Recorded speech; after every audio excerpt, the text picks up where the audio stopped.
Tere tulemast Herbaseni podcasti. Käes on osa 22 ja täna on meil külas imeline Lii. Tere sulle! Tere! Meil küll nüüd natuke lükkus see live edasi, aga ma arvan, sellest pole hullu, sest kõik on väga-väga põnevil. Ma olen saanud mitu sõnumit, et kus live on, tahaks järgi vaadata. Aga näed, praegu tuleb otse ja kui sul on mingeid küsimusi selle laivi ajal, siis julgelt kirjuta. Ma näen neid siit videolt ka. Aga me alustame ikka minu lemmik otsast, ehk siis tahaks sul lugu kuulda. Kuidas sina üldse tutvusid joogaga või miks jooga sind paelus? Täitsa algusest. See oli nii ammu aega tagasi, kes seda enam mäletab. Küll sa ikka mäletad. No siis ma elasin Tokyos ja olin päris noor, 23-24. Ja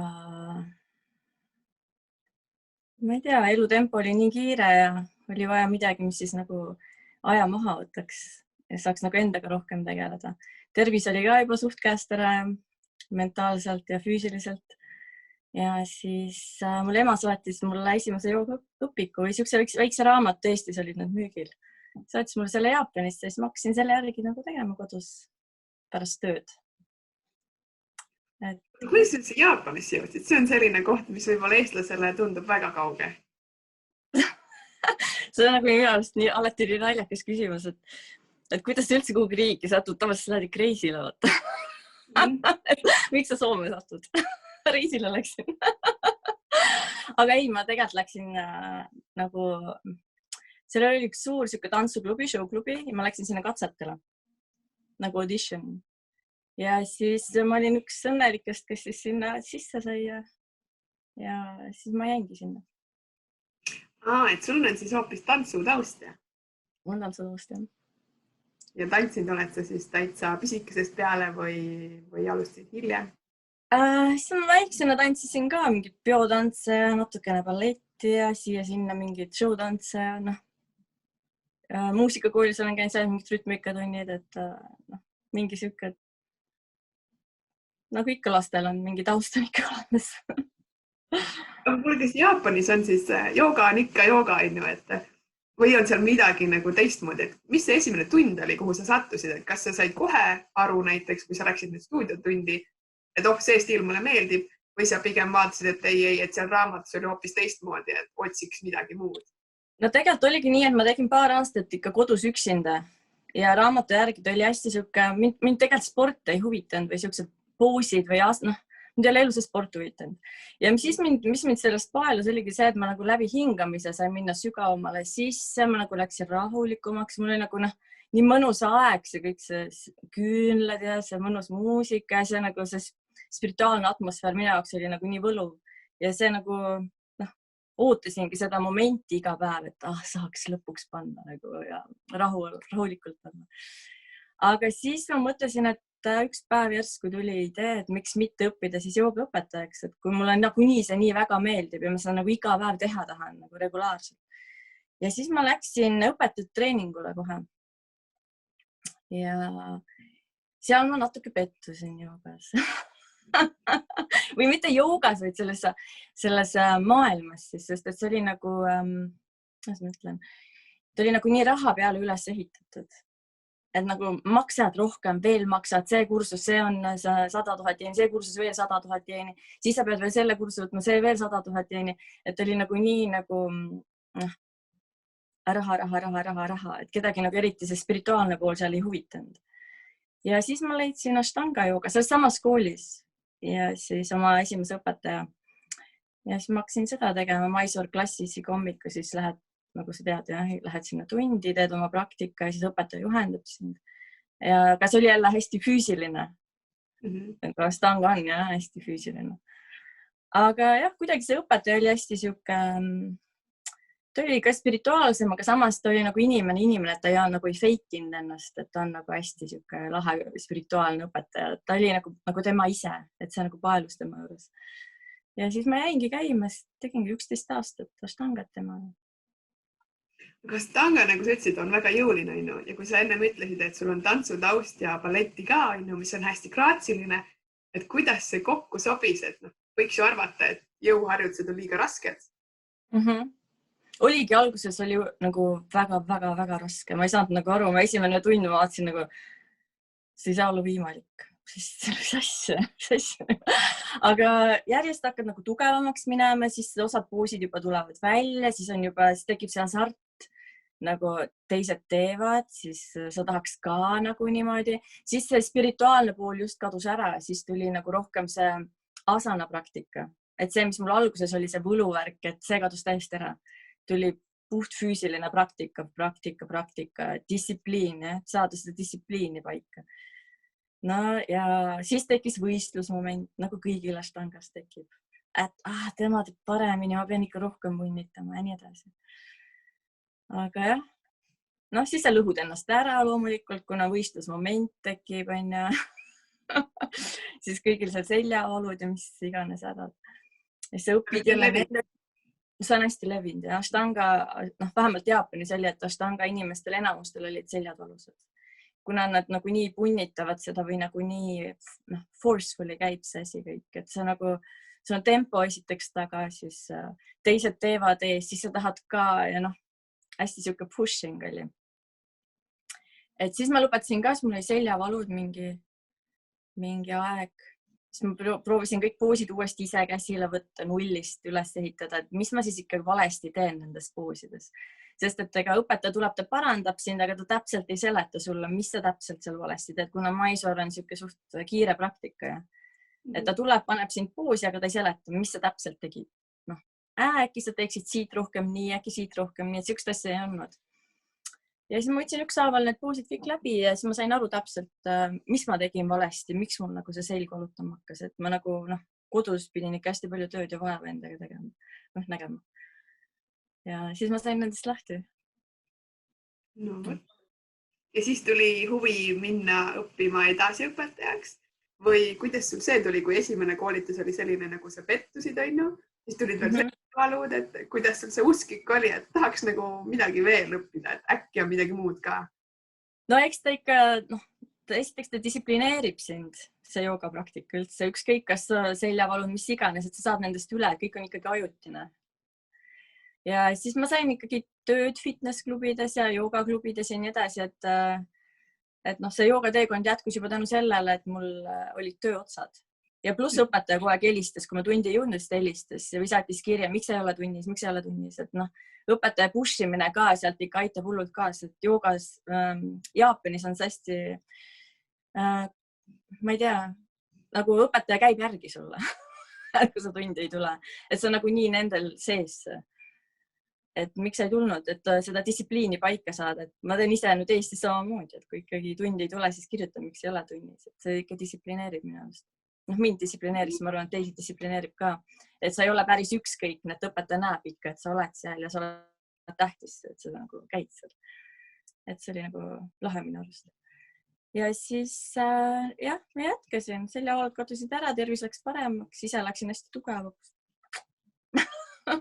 Tugev sa oled, ma isegi vaatan kogu aeg su Instagrami feedi, lihtsalt ulmeasendid, mis sa kõik välja võtad, et see tundub nii nagu lihtne, aga samas ürita järgi teha, vaata, et ega ikka ei tule küll. Tegelikult ongi ta ikka suht ainult praktika ja mentaalselt, kuidas sa töötad seal juures. Et see ei ole nagu, see ei jää nagu jõu taha, vaid kuidas sa oskad oma keha kasutada. Kas sa pikendad, kuidas sa teed enda keha kergemaks läbi pandad ja nii edasi asjad.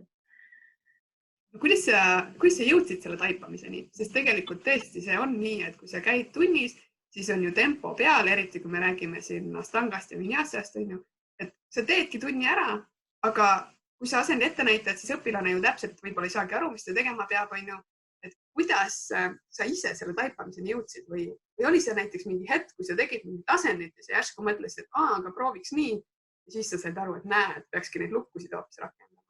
Või ütles sulle keegi, et kuule, tee teistmoodi? See esimesed 2 aastat, mis ma ise kodus tegin, vaata, mu joogapraktika hakkaski spirituaalsest poolest ja mind see köitiski üldse see, et kuidas läbi hingamise poosi minna ja siis kuidas nagu tunnetada enda keha hästi seest. Et see oli mu esimesed 2 aastat praktika, siis tuli see jõuline ashtanga, et kus ma ei jõudnud nii väga mõelda. Aga see on mul nagu kogu aeg sees olnud sellest esimesest 2 aastast, mis ma kodus ise praktiseerisin. Et jah. No pluss need pandad tulid siis koolis juurde, et nendest pandadest ma eriti midagi ei teadnud, aga mul õpetaja käis järel kogu aeg. Mula panda, Udiana panda, Mula panda, Udiana panda, et see oli iga teine sõna mul tunnis, nagu mis ma kuulsin. Et muud moodi sul ei ole võimalik läbiõppeid teha või tulla käte peale või sa ei saa lihtsalt, sa oled nii raske, vaata.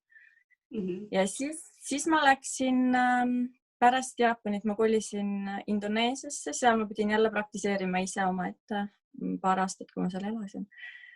Ja siis ka sa tunnetad hästi ennast, sul see tempot peal enam ei ole. Ja siis sa saad nagu ainult endaga võistled ja proovid ennast ainult tunnetada, sa ei vaata neid teisi inimesi, sul ei ole seal kedagi üksikul saarel, kui elad. Et jah, siis ma tegin seal õpetajate kursused järgmised 500 tundi. Ja nii ta läks. Sa olid nii palju tegelikult välismaal olnud, et kui sa Eestisse tagasi tulid, siis see ei olnud nagu hirmutav, et see, nagu välismaal on ju teistmoodi, õpetaja käib järgi, natuke tuletab meelde. Siin on kuidagi see selline, et tule kui tahad või ole kui tahad ja tee täpselt nii palju kui jaksed. Oli nagu suur erinevus või sa pigem ei märganudki erinevus? On väga suur erinevus sest, et kui ma läksin hommikul tundi, siis kuna ma töötasin öösel, ma lõpetasin 3-4, isegi vahest 5 öösel töö ja kell 7 läksin ashtangat tegema, et ma seal 1,5 tundi vahepeal magasin. Et ma olin nagu surmväsinud, aga ma ikkagi vedasin endast sinna kohale, et see distsipliin oleks paigas. Ja nii 11 aastat, et ma arvan, et tänu sellele, et ma seda joogat tegin, veel elan, et ma jõudsin seda energiat genereerisin ikkagi. Et aga õpetaja oli ikkagi nii, et mis siis, et väsinud oled? Et ükskord seal kukkusin päris ulmalt backbendist pidin taha minema, kukkusin pea peale. Siis õpetaja tuli togis mind jalaga, et keep practicing or go home. Okay, I think I go home. Ja siis, kui väga väsinud oled, siis you should drink some snake poison or something to get energy. Et ei on niukest, et tee nii palju, kui saad. Konkreetselt tulid siia, siis praktiseerid. Et kui sul on 11 aastast siuke distsipliin õpetajal, siis tuled siia, siis vaatad, et tee nii, kuidas sul keha nagu, mis on õige loomulikult, ma ütlen, et see on, aga minu jaoks oli see natuke imelik, et nagu nii lõdvalt, et kuhu sa siis üldse edasi arened, kui keegi sind ei pushi tagant. Et minul oli seda vaja, et osadel inimestel ongi vaja, kui teda pushitakse, aga osadel on just, et ole vait, ma teen ise nii, kuidas ma tahan, eks. Et see oleneb, jah. Üks ei välista teist, mõlemad on õiged. Kindlasti, aga see ongi nii huvitav kuulata, et alguses sa ütlesid, et sport pole sind kunagi huvitanud, aga samas tangaga sa oled läinud nagu spordi sisse, et seal on ka kogu aeg see, et treener ju motiveerib ja siis sa teed ja sa pingutad ja tulevad. No kui sa pead, siis pead, vaata. Kästakse siis alla distsipliinile. Et see on nagu osa joogast, sa pead lihtsalt. Et see on ka nagu mõistuse kontrolli alla saamine, et alguses ju, kui sa poose teed, et sa väsib mõistus ära. Sa mõistusega ei jõua lihtsalt, et ma olen väsinud, sa hakkad sellele kaasa elama veel, kui väsinud sa oled. Ja siis sa väsid täiesti, sa ei jõuagi midagi, aga kui sa saad sellest pointist, nagu ashtangas ma seda õppisingi, et kui sa saad sellest pointist üle nüüd, kus sa ära väsid, et vot ei ole, ma nüüd kontrollin ennast, siis tegelikult tekib tohutu energia. Et sa nagu suudad tegelikult rohkem. Et selle ma õppisin ära ja nüüd kuna ma ashtangat enam ei ole teinud päris mitu aastat, olen leidnud oma, ma ei jõua ka enam ashtangat teha, meeste praktika.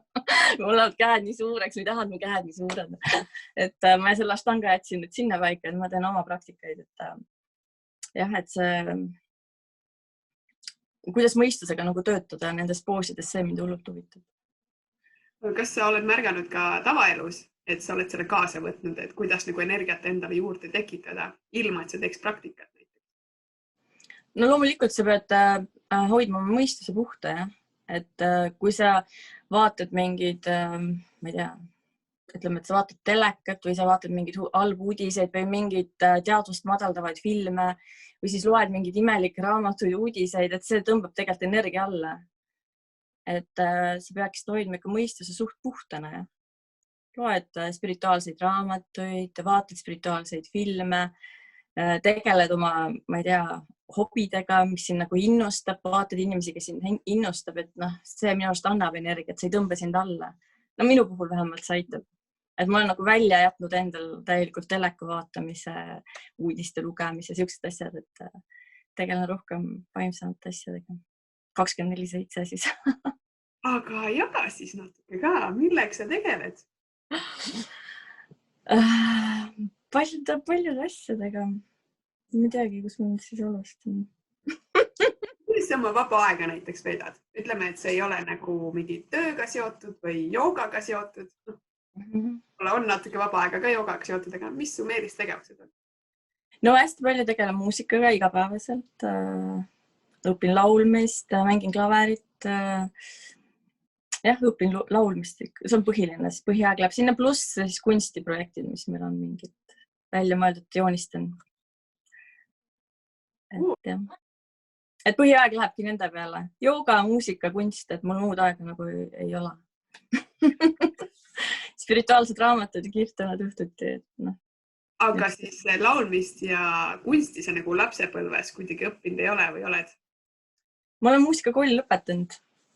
Et seda muusikakooli, muusikat olen ma nagu terve lapsepõlve tegin. Ja siis, kui ma ära kolisin Jaapanisse, siis see jäi nagu poolikuks. Ja nüüd ma võtsin siis selle uuesti käsile, et mingi 19 aastat ma ei ole muusikaga tegelenud. Ja nüüd ma alles võtsin selle uuesti käsile. Aga kunst, see tuli mingi 3 aastat tagasi või? Hakkasin õppima joonistamist läbi interneti, siis mingid kursused leidsin. Ja siis see sai ka suureks hobiks. Väga äge. Aga see vist siis ei ole hobi. Üks suur osa su elust on ju ka toitumisnõustamine, eks? Sa üldse selleni jõudsid. Saan aru, et tervis käib ikkagi joogaga koos, aga et see otsus nüüd teha, et ma nüüd lähen õpin nõustajaks, see tuleb ka kuskilt. See oli ka suht ammu, kui ma see oli juba nii ammu, et ma isegi ei mäleta, kuidas. Aga ma arvan, et nagu paljudel noortel ka tänapäeval on need söömishäired. Ja minul olid ka söömishäired, aga ma nagu ei teadvustanud seda või ma ei saanud nagu aru sellest. Ja siis keegi mulle kunagi ütles, et Lii, et kuule, et sa näed nagu anoreksik välja juba. Sest et Jaapanis on, ütleme, et sa oled 52 kilo ja siis nende jaoks on hullult paks. Et ajakirjades on 52 kilo ja kuidas sa tahad saada 43 kilo peale. Nagu. Et noh, wow. Et nagu nad on nagu nii peenikesed ja siis, kui sina elad seal, see päris täpselt ei saa aru ka, et noh, sama pikad oleme, aga ma olen nagu nii suur nende kõrval. Siis tekib siuke kompleks või siuke, noh, sa oled noor ka, sa ei saa täpselt aru. Ja siis, kui sa lähed joogatundi ja siis joogaõpetaja sulle vahest ütleb, et Liit, kuule, et nagu noh, väiksed rasvad, et noh, võiks nagu veits vaadata. Et siis tekib kompleks. Või siis, kui ma töötasin fitnessi, siis mul oli seal üks vanem naisterahvas, kes oli toidunõustaja ja iga kord, kui ma vahetasin riideid, siis tema vaatas mind pealast jalatallani. Kas ma olen juurde võtnud või ma olen maha võtnud? Kas mul on 1 kilo juures või mul on 1 kilo maas? Et see nagu nii tekitab seda stressi ja oma kehakaalu ja siukest asjadega. Ja siis mul tekkisidki täielikult söömishäired. Ma hakkasin nagu, ma ei olnud anoreksik, ma ei ole kunagi nagu oksendanud või mingid siuksed asjad teinud. Aga jah, et jälgisin oma kaloreid, mul peab olema 1200 kalorit päevas. Või kui hommikul mu kehakaal ei olnud normis, siis mul oli täielik päevotsa oli stress. Et nagu mulle kehakaal oli nii suur. Ja väga paljudel on see, aga see on siuke salavärk, et keegi sellest ei räägi. Et see on siuke, noh, tõuseb hommiku üles ja stress tekibki sealt, kaalunumber oli vale. Või siis viimane aeg oligi, kui ma sain aru, et mul on mingi jama oli, kui ma läksin poodi ja ostsin hästi palju süüa. Siis ma mõtlesin, ma pean selle kõik ära sööma. Aga ma ei jõudnud ja siis ma närisin selle ära ja ma sülitasin selle välja. Et noh, see oli jah, päris siuke karm aeg, siis ma sain aru, et mul on mingi värk. siis ma hakkasin otsima ja siis mul üks sõbranna tutvustas, et on niisugune Natural Healing Institute, et seal saab õppida siis toidunõustamist ja seal tänu sellele kursusele ma arvan, et ma sain sellest kõigest nagu üle. Et see oli päris niisugune aeg. Vau. See on nii hea, et sa seda selles mõttes jagad, et ma usun, et meil on ju veel lihtsalt võib-olla teiste taustadega, aga nii palju on ikkagi seda ju tänu ajakirjandusele ja kõigele ka Eestis. Olgugi, et meil ei ole nii, et 52 kilo ja kuidas saada 43 peale. On palju just tänu selle Instagrami ajastule. Kõik on veel filtritega ära tuunitud ja mega peenikesed ja siis sa vaatad, sinul on midagi valesti. No täpselt on jah, ja kui keegi veel innustab ka asjad kõrvalt, et kuule, et sa nagu et kui sa oled 47 ja mingi 47-48 kilo, et sul on ikkagi paar rasavolti nagu külje peal, siis tekibki see kinnisidee, et ma olengi nii paks, et sa ei saagi aru, vaata. Aga jah, õnneks ma sain sellest üle tänu sellele kursusele, mis ma õppisin. Sa oled ikka väga tugev inimene, sest ma kujutan ette, et tegelikult see ikkagi vajab nagu väga suurt tuge enamasti, et üldse esiteks teadvustada, et nüüd on midagi valesti ja teiseks, et julgeda abi otsida või arendada ennast nii palju, et sa oskad ennast aidata. No siis, kui sa lõpuks kõik selgeks, esimene asi ongi see, et sa teadvustad seda, et sul on probleem. Ja kui sa lõpuks tead, et sul on probleem, siis selle käsile võtad ja õpid ja siis ikkagi muutub siin kõik, et jah. Ja siis õpidki tervislikult toituma, siis saadki aru, et sa suudad ikkagi kaalu nagu hoida normis ka ja nii, et sa ei pea näljutama ennast. Et see on nagu normaalselt. Aga kui sa nüüd vaatad oma klientide peal, kui halb seis nagu Eestis on või see muidugi kõiki ei näe, aga nende peal, kes sul on, et kas nagu pigem näljutatakse või pigem saadakse aru, mida peaks sööma või kuidas peaks sööma, et saada soovitud tulemused või otsida kiireid lahendusi? No ma ei tea, Eestis enda klassi pealt, ma arvan, et nad on suht normaalsed, et nad nagu, minu arust nad ei näljuta ennast või ei ole siukest, ma ei ole tähele küll pannud, aga keegi nagu ei räägi ka, ega ma ei tea, mis hinges inimestel toimub. Ma lihtsalt räägin selle välja, ma võiks ka saladuses hoida kõike, aga mul oleks ka latad raju siis. Aga samas vahest on jälle hea, kui keegi nagu välja räägib, tulebki ja ta otsibki probleemile lahendust, et siis saabki abi, eks. Ma ei tea, me enda klassi pealt ei oska vaadata, ma arvan, et suht normaalne on see olukord. Et me nagu räägime küll hästi palju tervislikust toitumisest, aga samas see ei tohiks nagu saada kinnisideeks, et kui see toitumine ja see kõik saab nagu kinnisideeks, ega see ka hea ja las hakkab nagu või kehakaal ja kõik need asjad, et see saab nagu mental stressiks, et hea oleks ikkagi see energia panna mingi muu asja peale, ma ei tea, oma mingi hobi peale. Et siis ei mõtle selle peale nii väga. Pannagi mõistus muu asja peale. Aga mida sa näed ennast nüüd edaspidi tegemas? Kas sul on mingeid suuri unistusi veel või mingid soove, mida sa õppida juurde tahaks? Tead, need tulevad aja jooksul, ma arvan, praegult ma olen väga rahul sellega, mis ma teen ja ma nagu ei loo illusioone endale. Et nüüd ma tahan veel seda ja seda. Jätkan rahulikult, on oma distsipliin ja väärtustan seda, mis mul on antud momendil. Et mulle väga rahul praegult. Mõnus. Aga praegu me ei ole sellest seal üldse rääkinud, et kus linnas sa paikned, kui keegi tahaks tulla sinu juurde nüüd, kas toitumisnõustamisele või trenni, kus ta seda saab? No mina elan Viljandis ja töötan Aerobic stuudios joogaõpetajana. Kes tahab, palun. Kusjuures Tallinnast vahest käivad küll, infrajoogast käivad ka vahest siin Viljandis tundides. Et jah. Ma täitsa saan aru, miks nad käivad Tallinnast kohal. Mina käisin sinu juures ju, kui infrajoogas oli see Skorpioni poosi töötuba ja tõesti väga hästi ja puust ja punaseks on ju, et ilmselgelt kõik seda ei suuda, siis sa teadki, okei, Viljand ei ole kaugel, ma siis lähen, kui ma tahan midagi konkreetset teada. Ja kõige tähtsam ongi distsipliin, et sa igapäevaselt teed midagi. Ükskõik, mis siis on, iga päev võtad enda jaoks aja, siis kõik tuleb. Absoluutselt. Ma arvan. Ma täiesti usun sellesse, tuleb uuesti käsile võtta. Peab jah, see on see mati maha rullimise aeg. Ma lihtsalt teen 10 minutitki, aga siis ta nagunii läheb rohkem ja siis sa juba lähed sinna sisse ja sulle juba meeldib selleks. Ja enda tunnetamist hästi õppida. Aga sa oled nüüd päris palju rääkinud, mis sulle kõike meeldib, on ju? Kas on äkki midagi, mida sa kardad ka või mis on veel hirmus, mida sa nagu mõtled, et tahaks nüüd selle ka enda jaoks ära lahendada, et siis on nagu kõik väga mõnus? Ja on küll. Ma hästi kardan lennuki sõitmist. Väga kardan lennuki sõitmist. Ja nagu inimesed on kõik, ma tahan nii reisile minna, ma olen terve elu reisinud, aga ma ikka kardan lennuki sõitmist ja ma üldse ei taha reisida. Mul ei meeldigi reisida sellepärast, et ma ei taha minna lennuki peale sõita sellega.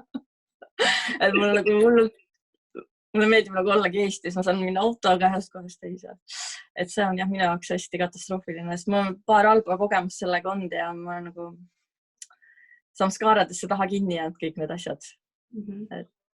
Ja teine asi on siis, mis ma kardan, maavärinad, kuna mul on nendes nii palju olnud oma elus, et jooksed nagu elu eest, eks. Ja siis tsunami. Et no, kui inimesed ütlevad, nemad tahavad ookeani ääres maja või siis ookeani ääres elada, siis mina see ei ole. Mina ei taha, kuna ma olen elanud ookeani ääres ja kus on maavärinad ja jooksnud, et tsunami tuleb, jooksnud seal, et mul on niisugused traumad sellest, et see ei ole minu unistus. Mis kunagi oli, aga kuna ma olen selle läbi teinud, siis enam ei ole. See vist ongi, et inimesed unistavad tihti ilma üldse kogemata ja siis on see, kui tuleb see kogemus, siis on nagu, et tegelikult ma vist ikka ei tahtnud seda. Ja, et ma olen nagu väga rahul siin Viljandis väikses korteris, rahulikult saan õhtul magada. Ma ei pea mõtlema, et mul peavad riided olema seljas, päästevest kuskil, kuhu ma jooksma pean, kui maavärin tuleb. Et see on nagu täielik luksus minu arust, et see on nagu selline nauding. Et seda ei vahetaks küll mitte millegi vastu. See toob jälle täiesti teise perspektiivi. See on nii tore kuulda, et mujal maailmas on ju, sul on hoopis teised mured tegelikult. Ja. Aga sa ütlesid, et sa oled palju reisinud näguni, et kuidas sa siis said selle lendamisega? Mul on endal ka tuttavaid, kes kardab lennata ja ei reisigi selle pärast, aga sa ju pidid. Kuidas sa jaoks selle siis mugavamaks tegid? Tead, kui sa oled lennuki peal ja nii hullult kardad, siis ainuke asi, mis ongi mõttes või üldse, kui on hirmud, siis minul on mõttes, et Jumal ikka on esimene asi. Pöördud Jumala poole konkreetselt, sest et mille muu peale sa loota saad. Kui sa oled maavärinas, sul on 9 palli nagu Tokyos, kui ma olin 9 pallises maavärinas see 2011. Sul ei tule pähe, et naaber aitaks või keegi, ema, isa, keegi. Ongi ainult Jumal, palun aita, et sul ei ole lihtsalt muud välja pääsu. Et sama on lennukiga. Sa lähed lennukisse, siis ongi. Ja. Kõikide nende asjadega on siuke värk. Ega sa enne ei usugi vaata mitte millessegi. Jumal, mis ta ikka nagu. Aga siis, kui sa oled selles tõelises ohusituatsioonis, siis kõige esimene asi, mis sul pähe tuleb, on Jumal. Millegi pärast. Kas see kuidagi on joogamatile ka tagasi peegeldanud, et sa oled kõik need asjad üle elanud? Kas sul seal nagu see ongi võtnud selle kogu hirmu ära, et kardetakse igasuguseid tagurpidi asendeid või jõupunkteid? Kas see on kaasa aidanud või pigem on sellist praktika ja jõu arenemine? Ma ei oleks sellele mõelnud niimoodi. Hea tähelepanek. Äkki ongi. Ma mõtlen, et nagu sa oled siin mati peal, mis sul juhtuda saab? Kukud külje, suuatne. Tõused püsti, teed uuesti. Sa ei sure ju ära seal. Kes see sureb ära joogamati peal? Ma ei tea. Minu arust kõige ohtlikum asi üldse joogas on, kui sa teed hingamisharjutusi valesti ja sa pushid oma hingamist. See on ohtlik. Ja sellega peaks ette vaatama. Aga asanaid, kukud, tõused nagu väike laps, kukud, tõused, jooksed edasi, kukud jälle, lõhkst ära, okei, teed uuesti. Et ma ei näe ja ma ei saa aru sellest hirmufaktorist. Ma ei tea. Aga kas sul on äkki, sa küll ütled, et sul on muusika ja kunst ja kõik on ju igapäeva osa, aga kas sul on näiteks mõni kindel rutiin, ilma milleta sa näiteks oma päeva ei alusta või päeva ei lõpeta? Ja on küll. Mul päev hakkab tavaliselt joogapraktikaga, hingamisharjutused, asanad, mantra, need on hommikul. No siis tulevad muusika, õhtul kunst. Tööl käin ka vahepeal, vahest käin.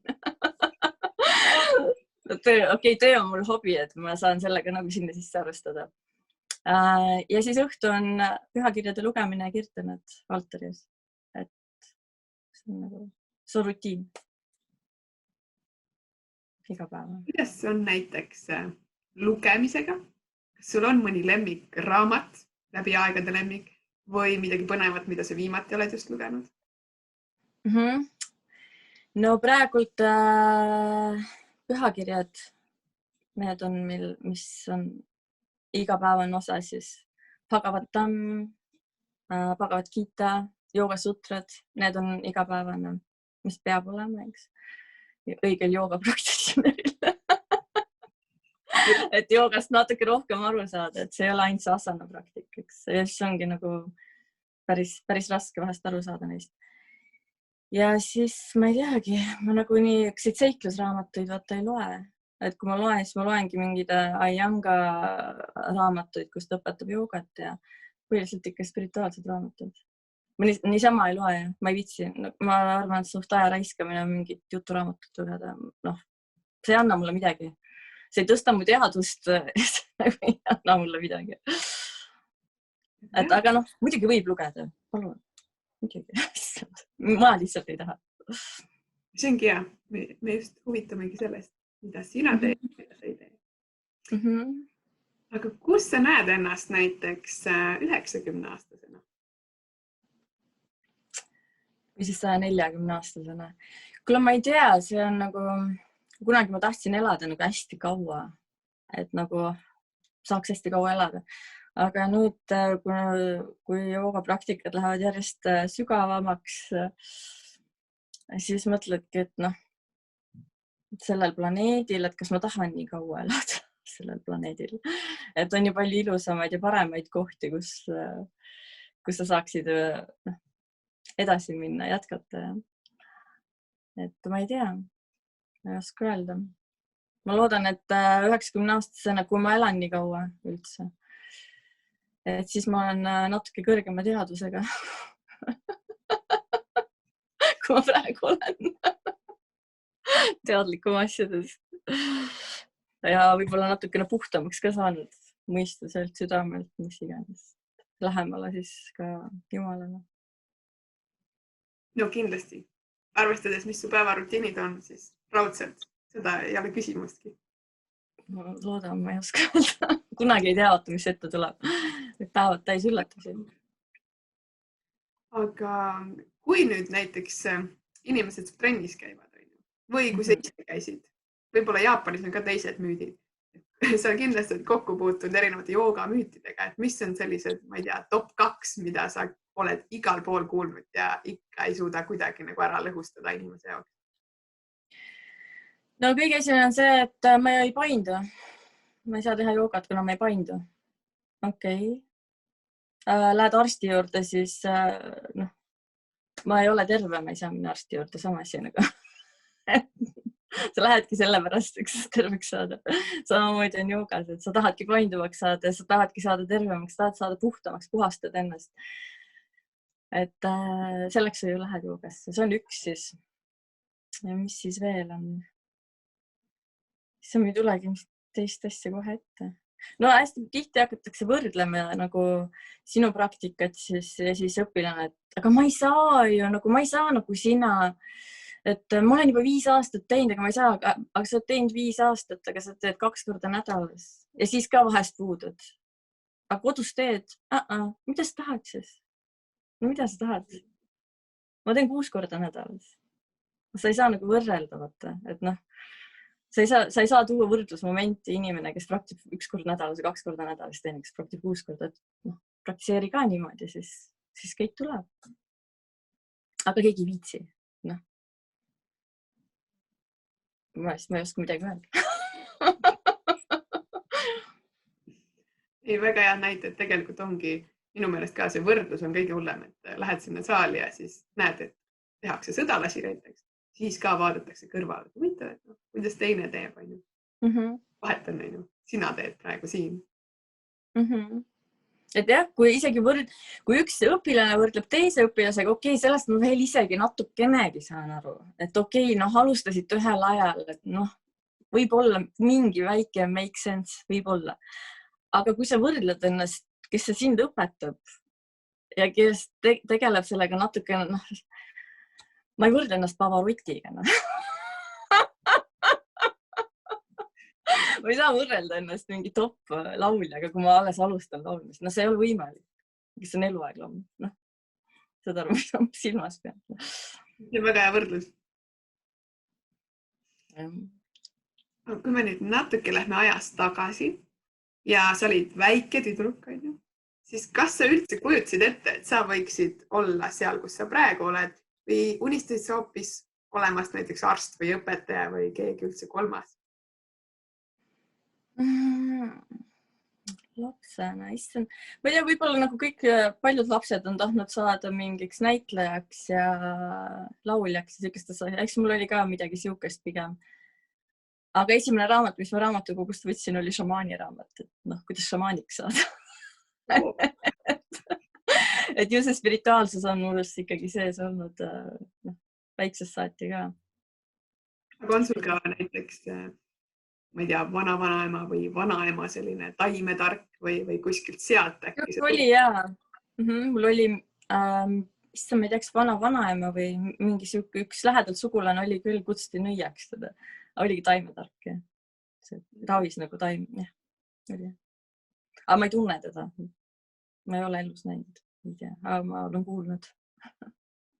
No räägitakse ju, et 7 põlve mõjutab meid, et siis kui on veel lähedalt ka, siis mine tea, varsti oledki täitsa šamaan valmis seal.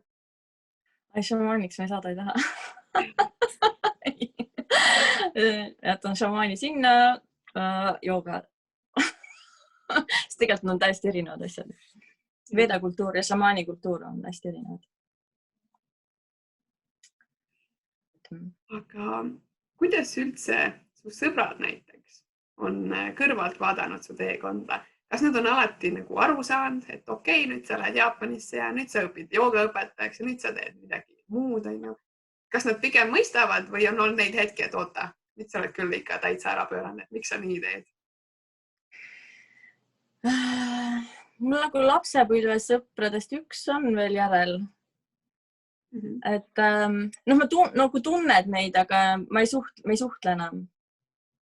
Ühega ainult suhtlen, et tema käib nüüd siis joogas ka, et väga tore. Ja. Aga mul on jah tekkinud ikkagi uus tutvusringkond ja uued sõbrad, kellel on samad huvid ja noh. Sest et joogafilosoofias öeldakse ka ikkagi, et kui sa tahad oma teadust hoida puhtana, siis suhtle ikkagi teatud ringkonnas ikkagi nende inimestega, kes aitavad sellele kaasa. Et ma ütlen, et nad on halvad inimesed, ma lihtsalt räägin, et neid see ei huvita, siis meil ei ole ka millestki rääkida. Et ma ei viitsi rääkida umbes inimesega, palju vorst nagu maksab poes või siis noh, mis eluprobleemid tal on, et see ei ole nagu, see ei anna midagi, see ei aita kaasa su elus mitte millegile.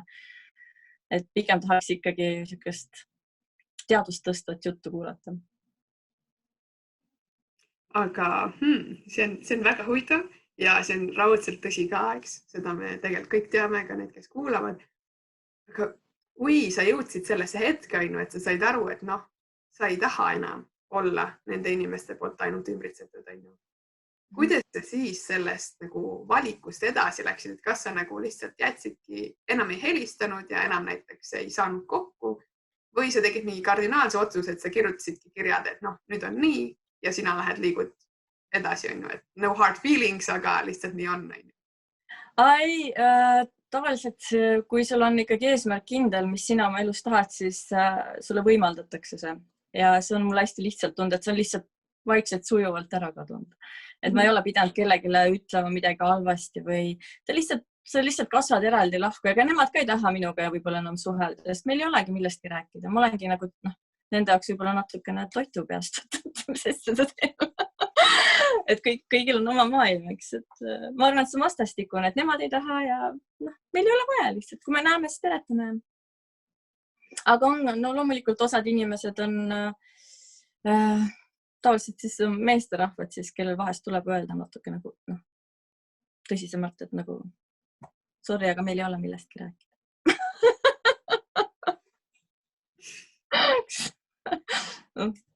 Siuke värk.